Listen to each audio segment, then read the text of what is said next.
A boy is not born a revolutionary. He is built one crack, one fire, one betrayal at a time. This is the story of how a quiet child from Argentina became the most iconic and controversial rebel of the 20th century. This is Context Timeline, Episode 5 Che Guevara, Built by Fire, Broken by Ideals. 1928, Rosario, Argentina. Born into a left-leaning, intellectual family, Ernesto Guevara arrived during economic hardship. He suffered from violent asthma attacks from infancy, episodes so intense they nearly killed him. But rather than weaken him, they hardened something inside. The boy learned to control pain through willpower. Silence became armor, endurance became identity. 1944, age 16, Cordoba. He devoured Marx, Freud, Neruda. But while his classmates flirted with ideas, Ernesto inhaled them. Ideas weren't theory to him, they were a call to action. His mother called him iron-willed. His classmates called him distant. He was already beginning to split between intellect and idealism, theory and reality. 1951, age 23, Latin America by motorbike. A road trip changed him forever.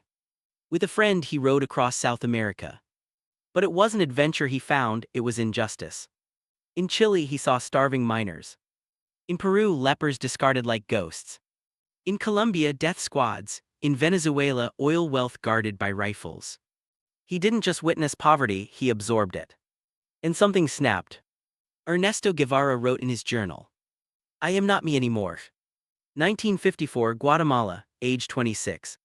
Now calling himself Che, he watched the CIA overthrow Guatemala's elected president for daring to reform land rights. It was a turning point. Che didn't just blame imperialism, he blamed moderation. He believed peaceful change was a lie. To survive injustice is to endorse it, he would say. He became radical not for power, but because hope had disappointed him. 1955, Mexico City, age 27. A chance meeting with Fidel Castro became destiny. Che wasn't Cuban, but Fidel didn't care. He saw in Guevara a man who didn't hesitate. Che joined the Cuban Revolution not as a soldier but as a doctor. Yet soon he was carrying a rifle. The healer turned fighter. 1959, Havana, age 31. Victory, the revolution succeeded. Che became a minister, a diplomat, a symbol. But power suffocated him. Bureaucracy numbed his spirit. He gave speeches but hated suits. He didn't want a desk. He wanted struggle, fire, purity, sacrifice. Che needed resistance to feel alive. 1965, Congo, then Bolivia. He vanished from public life. He left his wife, his children, Cuba itself, chasing revolutions across the globe. But something had changed. The world didn't see him as a liberator anymore. He was a foreigner, an outsider, a fanatic. His tactics failed, his charisma faltered, his asthma returned. In Bolivia, cornered in a jungle schoolhouse, Che met his end, age 39. His last words: "Shoot, coward, you are only going to kill a man. But you cannot kill an idea." Che Guevara became myth, to some a hero, to others a murderer. But beneath the slogans is a man. Haunted by compassion, driven by obsession, shaped by illness. And ultimately consumed by his own ideals. The algorithm is pushing us into a rat race, but with wisdom, we seek an escape. Here at House of Wisdom, we delve into topics that challenge conventional narratives.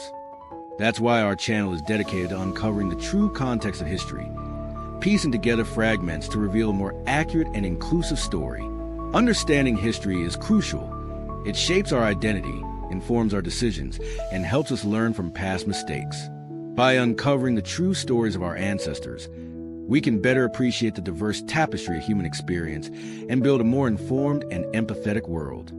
Our goal is to bring you well-researched and engaging content that sheds light on the true stories. But we can't do it alone. We need your support. Please subscribe, like, and share. While most of our timeline is trying to brain drain, let's focus on brain gain.